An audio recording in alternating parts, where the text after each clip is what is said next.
Indépendant, ingé réseau et cyber, mais tu as peur de toute la partie administrative, je te rassure, c'est pas du tout compliqué dès lors que tu as une mission à la fois à gérer.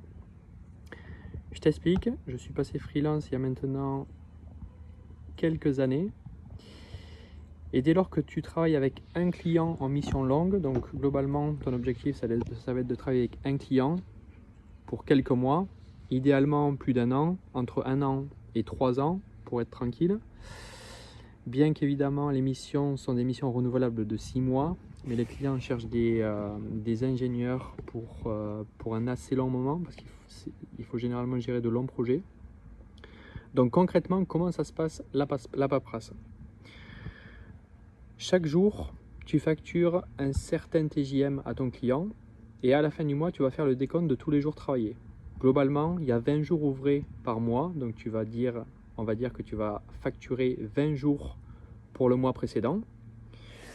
Tu vas prendre ton outil de facturation, par exemple Pennylane, c'est celui que j'utilise. Tu ouvres ton outil Pennylane, tu vas générer ta facture, tu vas juste mettre 20 jours à facturer à tel TJM. Tu envoies la facture et c'est tout ce que tu as à faire. Donc c'est beaucoup plus simple que si tu avais à gérer 20 clients en même temps et donc à envoyer 20 factures à la fin du mois.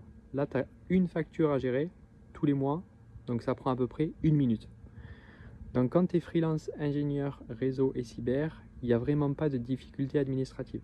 Le seul truc que tu auras à gérer en même temps qu'envoyer la facture à ton client, ça va être de déclarer la TVA, si bien que tu es en vraie société, telle SAS ou SASU.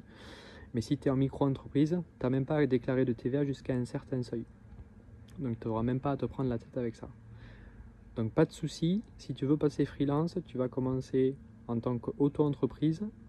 Formalités les plus simples, tu n'as pas de TVA à déclarer, tu as juste une facture à envoyer à ton client chaque mois. Et c'est tout. N'hésite pas à poser tes questions en commentaire comme d'habitude et abonne-toi à la chaîne.